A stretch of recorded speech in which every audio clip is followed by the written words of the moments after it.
savez, tout ce que nous faisons dans la présence de Dieu, Amen. il y a une seule chose qui revient à Dieu, c'est l'adoration. Amen. Nous allons écouter la parole de Dieu, c'est pour notre propre perfectionnement. Nous allons chasser les démons, c'est pour notre bien-être. Alléluia. Et la seule chose qui revient à Dieu, c'est l'adoration.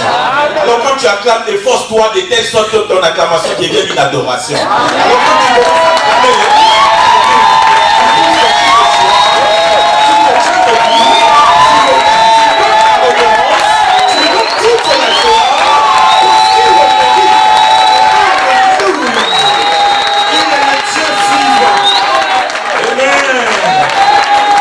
formidable et merveilleux. Alléluia.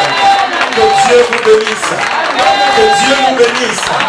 Veuillez vous asseoir. Je suis très heureux de prendre la parole dans cette conférence. Alléluia. Et je bénis le Seigneur pour cette occasion qui m'est donnée. Et je bénis aussi l'homme de Dieu qui me donne l'occasion. Vous savez, donner sa chair, c'est pas permis. Alléluia. Gloire à Dieu. Bien souvent, quand je dois donner ma chair à quelqu'un que je ne connais pas, je le prends de côté, je lui dis, écoute, chez moi ici, c'est comme ça, c'est comme ça. Si tu es d'accord, c'est bon. Si tu n'es pas d'accord, alléluia. Donc vous savez, quand quelqu'un te donne sa chair, c'est une marque de confiance, de considération et de respect aussi également. Donc je veux bénir l'homme de Dieu, je veux bénir sa vie, alléluia. Et merci aussi pour cette confiance, amen. Je salue au passage son épouse, amen. Vous savez, c'est par son épouse qu'on a été en connexion. Que Dieu bénisse sa vie, amen. Gloire à Dieu. Et je veux aussi dire une chose avant de commencer. Je n'ai pas assez de temps. Je vais dire une chose. Vous savez, lorsqu'on a une vision, c'est bien beau d'avoir une vision. Alléluia. Amen. Mais il faut avoir des gens qui partagent la vision. Non seulement qui la partagent, mais qui la comprennent. Et qui acceptent de la soutenir. Alléluia. Amen. Et avant de commencer toute chose, je ne peux pas commencer sans remercier tous ceux-là qui travaillent autour de l'homme de Dieu. Et qui font un travail formidable. Alléluia. Non, je pense que vous n'avez pas bien compris. Je suis en train de dire que dans l'équipe de Jésus, il y avait les 70. Après, il y avait les 12. Et après, il y avait encore les 3. Et au-delà des 3, il y avait celui qui posait sa tête sur la poitrine du Christ. Je ne sais pas si quelqu'un m'a compris. Je ne sais pas si quelqu'un s'est dit quelque chose. Je suis en train de dire que dans cette vision, alléluia, ceux qui vont pleinement bénéficier ou profiter, c'est ceux qui vont épouser la vision. Qui seront prêts à la soutenir jusqu'au bout, alléluia. Et ceux qui vont tenir, quand Jésus viendra dire, commencez par boire mon sang et manger ma chair. Ça veut dire que quand cette instance de la vision ne seront pas comprises et que d'autres seront en train de reculer, ceux qui vont rester. Alléluia. Et je crois que il y a eu des vents et des marées, des gens sont restés. Je veux vous encourager. Continuez, alléluia. Et Dieu ne vous oubliera pas, alléluia. Continuez à soutenir l'homme de Dieu, amen. Ok, le sujet qui nous réunit, je n'aurai pas le temps de parler assez, parce qu'on va manger les autres tout à l'heure. Alléluia. J'ai un monstre de la parole en face de moi. Et quand tu cites une chair comme ça de quelqu'un qui, alléluia, qui travaille les mystères comme je peux faire attention, alléluia. Je vais juste parler sur un point. Nous avons un thème qui dit nous sommes plus que vainqueurs, ou bien plus que vainqueurs. Je vais juste expliquer un peu, et puis prendre 5 ou 10 minutes pour faire une petite exhortation. Et après, je serai terminé. Alléluia. Amen. Donc si je dépasse, fais-moi signe. Alléluia. Amen. Gloire à Dieu. Est-ce qu'on peut lire un texte avant que je commence? On va se tenir debout. Moi, j'aime bien qu'on donne la révérence à la parole de Dieu. Deutéronome 32, le verset 11 et le verset 12. Deutéronome 32, le verset 11 et le verset 12. Il y a quelqu'un qui nous a fait une bonne lecture hier. Est-ce que cette personne peut nous aider un peu? Alléluia. Pendant que la personne cherche, tu peux saluer ton frère, ta soeur. Dis que tu es au bon endroit. Alléluia. Alléluia. Donc dis que tu es au bon endroit. Alléluia. Ne sois pas stressé. Sens-toi chez toi. Alléluia. Amen. Deutéronome 32, le verset 11. J'aime bien lire avec la personne qui lit, donc ne soyez pas surpris.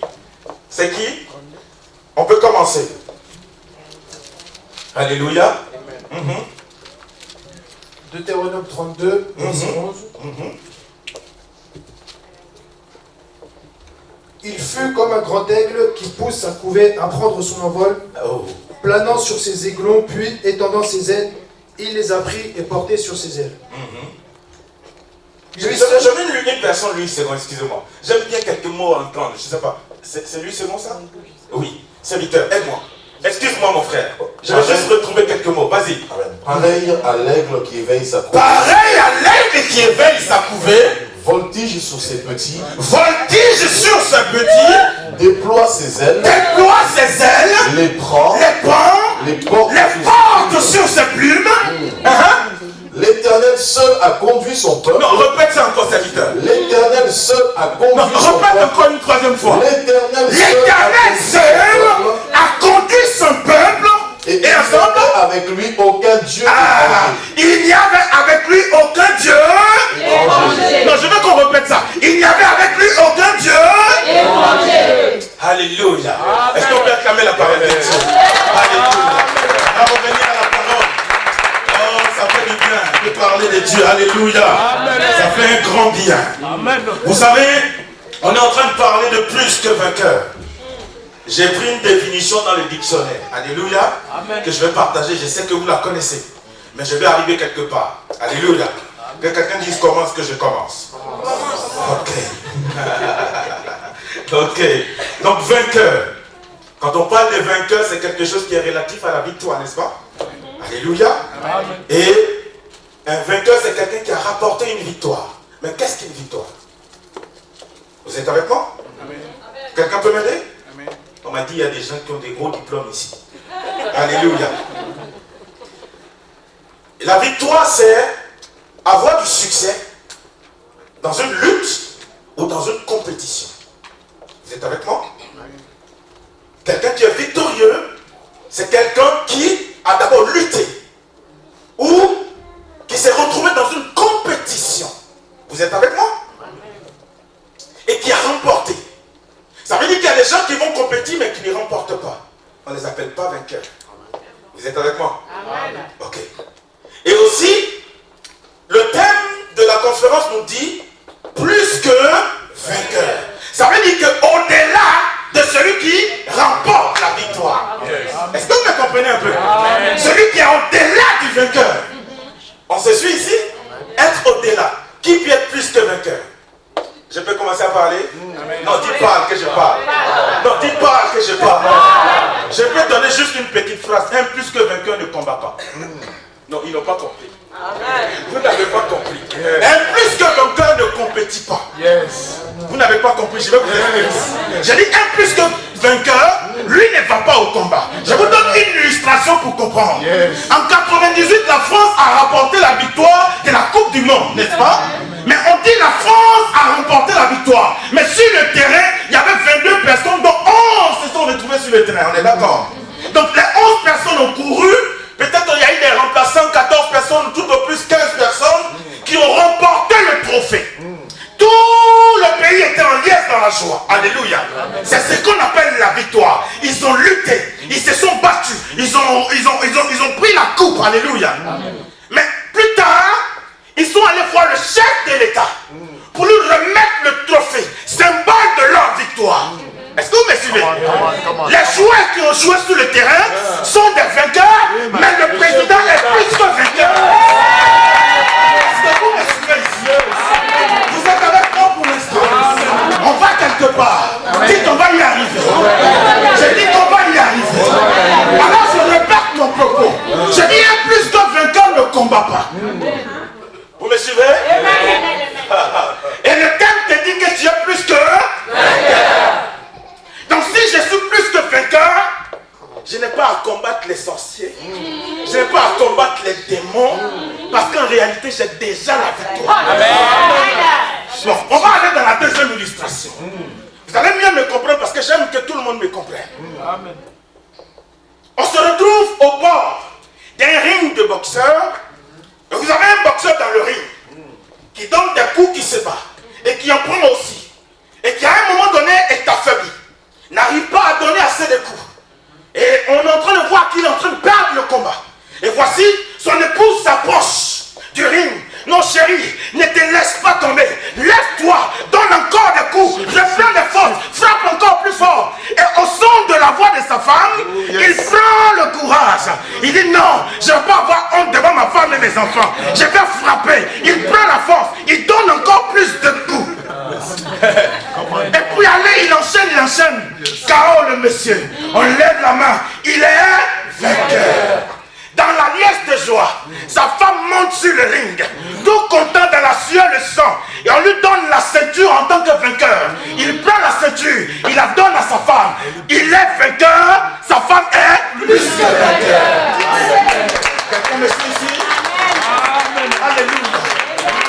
Alléluia. Bien aimé, je ne sais pas si on a mieux cerné le sens de ce que j'essaye de nous dire. C'est que lorsqu'on est plus que vainqueur, ce n'est pas nous qui sommes sur le terrain. Quelqu'un me suit ici? Quelqu'un me suit ici? La Bible nous dit dans 1 Corinthiens 15, le chapitre 57, il dit, mais grâce soit rendue à notre Dieu, qui nous donne la victoire par notre Seigneur Jésus-Christ. Vous comprenez? Bien souvent, nous nous trouvons au milieu des combats, et souvent nous pleurnichons, nous nous plaignons. Mais laissez-moi vous dire, ton combat n'est pas ton combat. Non, tu n'as pas bien compris. Je dis, le combat que tu vis n'est pas ton combat. Mais c'est le combat de Jésus. Je vais même aller plus loin pour choquer quelqu'un. On a souvent pensé que c'est le nombre de jours de jeûne ou nos heures de prière qui nous délivrent. Celui qui croit ça, il ment. Mais qui va me dire qu'il prie tout le temps? Attends, ça fait plus de 15 ans que je suis dans le ministère. Il y a eu des moments où, dans le zèle de jeunesse, on rentrait en prière. Depuis 6 heures, on sort à 22 heures. Mais aujourd'hui, je n'ai plus la force de faire ça. Mais c'est aujourd'hui, j'ai plus de combats. Mais qui me protège? Alléluia.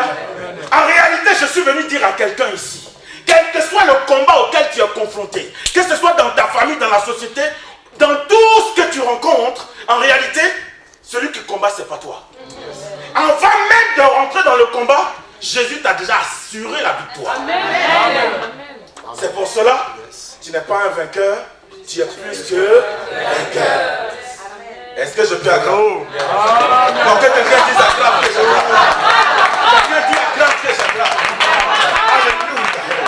Dans le texte que nous avons lu, la Bible dit pareil à l'aigle qui éveille sa couvée, voltige sur ses petits, déploie ses ailes, prend sur ses plumes, porte ses petits. Alléluia. Et il dit, il n'y avait avec lui aucun Dieu étranger. C'est comme ça que Dieu a conduit son peuple. Est-ce que quelqu'un me suit ici? J'ai écouté un bout de son message, que Dieu te bénisse. Et ça m'a donné de changer mon message. Parce que quand tu arrives ici, waouh, les gens ils sont, alléluia. J'ai dit, mais attends, je ne vais pas venir répéter ce qu'il a dit. Alléluia. Parce que je viens dérailler un peu dans le sens de l'identité. Je viens, il parle d'identité. J'ai dit, bon, ok, il faut que je change. J'ai bien dit ça et on a rigolé. Alléluia. Gloire à Dieu. Écoutez-moi. Dieu se compare à l'aigle. Suivez-moi très bien. Si vous lisez dans le livre d'Ézéchiel, vous allez voir qu'on parle des êtres vivants. 4 êtres vivants. Du moins, ces êtres vivants, ils avaient 4 faces. Est-ce que vous me suivez? Une face d'aigle, une face d'homme, une face de lion et une face de faux. Mais ce n'est pas le temps d'expliquer les autres faces. Mais la face de l'aigle représente la divinité. L'aigle, c'est Dieu lui-même. Est-ce que vous me suivez? Alors, un aigle, vous ne verrez jamais le nid d'un aigle sur un arbre comme celui que nous voyons là. L'aigle va bâtir son nid au sommet des montagnes. Vous me suivez? L'aigle bâtit son nid au sommet des montagnes. Et en plus de cela, il va même choisir l'arbre le plus grand sur lequel il bâtira son nid. Là-bas, il va y pondre ses œufs, les crouvir jusqu'à l'éclosion. Et une fois que les aiglons naissent, l'aigle va les nourrir. Vous savez que l'aigle est un animal puissant et fort. Il est capable même d'aller pêcher du poisson pour ramener dans son nid. Il est capable de prendre un animal vivant et monter dans le nid avec, le laisser décomposer et nourrir ses petits avec. Alléluia. Gloire à Dieu. Et puis, pendant qu'il va continuer à nourrir ses petits, la Bible nous dit, les petits vont commencer à pousser des duvets, c'est-à-dire des poils. Les poils vont disparaître. Ça, c'est un autre message. C'est les étapes de la marche avec Dieu. Alléluia. Amen. Les poils vont laisser place à un plumage. Et l'aigle va attendre que le plumage s'affermisse. Et un matin, la maman aigle va monter dans le nid, détruire le nid. Il n'y a plus de maison. Suivez le processus. Et la maman aigle va prendre les aiglons sur ses plumes, malgré qu'ils soient déjà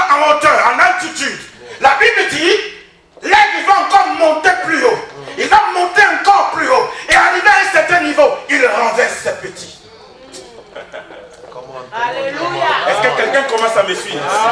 Est-ce que quelqu'un commence à comprendre? L'aigle renverse ses petits et depuis cette hauteur, l'aigle regarde les aiglons chuter. Vous êtes avec moi? Les aiglons se trouvent dans un vide. Aucune protection, plus d'affection maternelle. Dans un vide. Ça veut dire que dans l'inconnu. Est-ce que vous comprenez? Mais pendant ce temps, l'aigle guette et regarde tous les petits aiglons qui sont en train de chuter. Et la Bible nous dit très clairement que lorsque un aiglon est prêt de toucher une branche, ou heurter une branche, ou toucher le sol, la maman aigle revient rapidement comme à la paix, reprend l'aiglon et remonte encore plus haut, et arrivé là-haut, renverse encore le petit. Amen. Quelqu'un me suit? Et ça veut dire que l'exercice peut durer toute la journée, jusqu'à ce que chaque aiglon parvienne à maintenir l'équilibre. Est-ce que je parle à une personne? Amen. Je suis en train de parler à quelqu'un. Oh, je suis en train de nous dire, lorsqu'on parle de plus que vainqueur, on parle de combat, on parle de preuve, on parle de difficultés. C'est pourquoi j'ai dit, je ne vais plus revenir sur l'histoire d'identité spirituelle. Quand tu rentres dans un combat, il faut savoir d'abord qui tu es. Alléluia. Amen. Alors si tu sais qui tu es, tu n'as même pas peur. Suivez un peu le texte que nous venons de lire. Toutes les épreuves, tout ce que nous vivons, nous qui avons reçu Jésus, ne viennent pas du diable, ça ne vient pas du démon comme on le pense, mais quand tu es réellement enfant de Dieu, tout ce que tu vis, c'est Dieu lui-même. Amen. Non, vous n'avez pas bien saisi. Amen. La Bible dit qu'il n'y a pas d'enchantement contre Israël. Aucune sorcellerie ne peut marcher contre Israël. Alléluia. Amen. Aucune preuve ne peut t'atteindre si Dieu ne l'a permis. Quelqu'un me comprend ici? Amen. Je suis en train de dire à quelqu'un ici, bien aimé, avant même que tu ne rentres dans le combat, Dieu sait que tu ne mourras pas. Amen. C'est pour ça que l'aigle prend ses petits. Oh, certainement, l'aigle lui-même sait que ces petits-là, quand il les sort, ils ne mourront pas. Amen. Tu m'entends ici? Amen. Alors, quelle est l'épreuve qui t'effraie? Qu'est-ce qui te fait peur? Oh, vous savez, je vais vous donner une anecdote. Dans le début du ministère, c'était dans les années 99-2000, on avait commencé l'œuvre de Dieu, on était plein de zèle. On aimait Dieu, la puissance, oh, l'onction. Et j'aimais, vous savez, je suis né en Afrique, j'ai fait mon enfance là-bas, j'ai grandi là-bas. Et on allait souvent dans les villages pour aller prêcher. Bon, pour ceux qui sont nés ici, lorsqu'on parle de sorcellerie là-bas, on pense que c'est des histoires drôles. Vous savez, là-bas, vous voyez, tu expérimentes la chose. Et puis tu vois, ce n'est pas des choses qu'on raconte. Est-ce que vous me comprenez? Et la région où je suis allé faire, comment dirais-je, une croisade, j'étais encore tout jeune.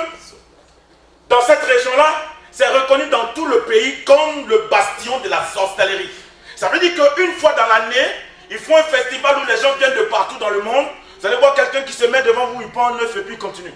Voyez-vous? Ou bien il prend un côté, il ouvre son ventre, il sort ses intestins, il te monte, il remonte, il tape et puis il n'y a plus de cicatrices, il disparaît. Voyez-vous, dans ces endroits-là, la sorcellerie est tellement réelle. Et puis, dans tout mon zèle, je suis allé faire un programme. J'arrive là-bas pour parler de Dieu. Alléluia. Et on était avec toute la fougue. J'arrive dans l'endroit. Excusez-moi pour ce que je vais dire. Le prêtre du village. Tout le monde sait qu'il est lié dans quelque chose. Bon, je ne sais pas si ça vaut le coup de vous le dire, mais on a attaché ces parties intimes dans la cloche de l'église. Toutes les fois qu'on sonne la cloche, le prêtre il pleure, il souffre et c'est tout le village au courant, tout le monde se moque de lui. Parce que les gens, ils font vraiment des pratiques, mais vous comprenez. Et là j'arrive, on a fait une croisade avec des bâches et tout, un espace bien, vous voyez. Et du coup, j'ai dit aux gens de brancher les micros. Et je ne sais pas qu'est-ce qui m'a pris, mais j'ai dit dans le micro, on m'a dit que dans cet endroit, il y a des sorciers. Montez-moi le son. Et je parlais dans le son. On m'a dit qu'il y a des sorciers. Est-ce qu'il y a vraiment des sorciers dans cet endroit? S'il y a des sorciers, essayez de m'attaquer, vous allez voir. Et c'est comme ça que j'ai parlé. C'était dans le zèle de nouveaux chrétiens. Vous me suivez? Amen. Quand j'ai fini de parler, dès que la conférence ou le programme a commencé, il y a une dame qui est venue. Déjà même à son approche, tout le monde avait peur. Les gens ont laissé le passage parce qu'on la connaît dans le village. Est-ce que vous comprenez? Amen. La dame arrive, elle parlait dans la langue de la région que je ne comprenais pas parce que quand je prêchais, il y avait quelqu'un qui interprétait. Et elle me pointe du doigt, elle fait comme ça, elle parle. Je lui dis, qu'est-ce qu'elle dit? Le gars, il ne veut pas me dire ce qu'elle dit au fait. Donc j'ai insisté, il dit, la dame dit que tu vas mourir. Et lui-même, à le voir parler, tu sens que cette dame-là, lui-même, il avait peur. Est-ce que vous comprenez? Et la dame, vous savez, on a mis les bâches comme ça, en sec. Dès qu'elle est sortie du sec, il y a un vent qui a soufflé. Toutes nos bâches ont commencé à s'envoler et les gens ont commencé à s'enfouir du coin. Il n'y avait plus personne. Et j'étais resté là sur l'estrade avec mon interprète. J'ai levé ma main, j'ai commencé à prier. Je lui ai demandé, mais la dame, elle a dit quoi? Elle a dit, tu mourras avant de moi. Waouh! Et tout le monde est parti. Quand j'ai prié que la pluie s'est arrêtée, ils sont revenus, on a continué le programme. Le lendemain, à 4 h du matin, derrière la fenêtre de l'endroit où je dormais, on a trouvé une vieille dame toute nue qui habite au bout du village, qui est aveugle et paralysée. Comment elle est arrivée derrière la fenêtre, personne ne sait. Le lendemain, j'ai fait le programme, mais quand je suis parti, le lundi soir, on m'annonce que c'est elle qui est morte. Est-ce que vous me comprenez? Je suis en train de dire que si tu sais réellement qui tu es, quelle que soit l'épreuve, quelles que soient les difficultés, alléluia, Amen. tu passeras. Amen. Amen. Vous avez déjà compris que la Bible dit on ne peut pas traverser une épreuve qui soit au-dessus de nos forces. Mais notre force, c'est qui? C'est Jésus. C'est Jésus. Amen. Est-ce qu'il y a quelqu'un ici qui passe par une épreuve, par une difficulté? Est-ce qu'il y a quelqu'un ici qui est dominé par les sorciers ou par quoi que ce soit? Laisse-moi te dire. Amen. Tu as déjà la victoire, tu es plus. Amen. Et quel que soit ce par quoi tu passes, de la même façon que les aiglons qui étaient lâchés dans le vide ne touchaient pas une branche, ne tombaient pas par terre. Laisse-moi te dire, quel que soit le poids de l'épreuve, quel que soit le poids de la difficulté, tu ne toucheras jamais le sol. Comme de Dieu qui m'entend ici, ils vont se parler, ils vont faire ce qu'ils font, mais ils ne pourront jamais arrêter la flamme qui est en toi. Quel que soit leur épreuve, quel que soit leur plan, quelle que soit leur stratégie, sache que tu es plus que vainqueur. Amen. Et je vais terminer en disant ceci. La Bible dit, ceux qu'il a connus d'avance, il les a appelés à être semblables à l'image de son fils, afin que celui-ci fût le premier-né d'un certain nombre de frères. Amen. C'est à la suite que vient ceux qu'il a connus, il les a appelés, justifiés et glorifiés. Amen. Je suis en train de dire quelque chose. Est-ce que je peux dire? Amen. Homme de Dieu, je peux continuer. Quand il lit dans Malachie, la Bible nous dit une chose. La Bible dit, Élie reviendra encore. Est-ce que quelqu'un m'a suivi? Amen. Et quand vous voyez dans les évangiles, Jésus va venir dire, Élie qui devait arriver, c'est lui Jean-Baptiste qui est là. Est-ce que quelqu'un a suivi jusque-là? Amen. Je suis en train de dire à quelqu'un, quand tu es un enfant de Dieu, tu es arrivé sur la terre avec une mission. Amen. En fait, là où tu es, tu n'es qu'un corps. Mais en toi se trouve un esprit. Oh Jésus. Est-ce que le même qui était venu, c'était le même? Non. C'est l'esprit. Alléluia. Je suis en train de dire que personne ne pourra t'arrêter. Tu es déjà plus que vainqueur. Amen. Même les épreuves que tu as vécues et que tu vivras encore. Amen. Tu es déjà plus que vainqueur. Tu as la victoire. Amen. Et encore il dit, dans tout ceci, il n'y avait aucun Dieu étranger. Un Dieu étranger, c'est les sorciers, c'est les démons, c'est tout ce que vous connaissez. Je suis en train de dire qu'aucun démon, aucun esprit, quel que soit son rang social dans le monde des ténèbres, ne pourra atteindre ta vie. Amen. Si tu as conscience réellement que dans tous tes combats, tu es déjà vainqueur. Est-ce qu'on peut acclamer Jésus?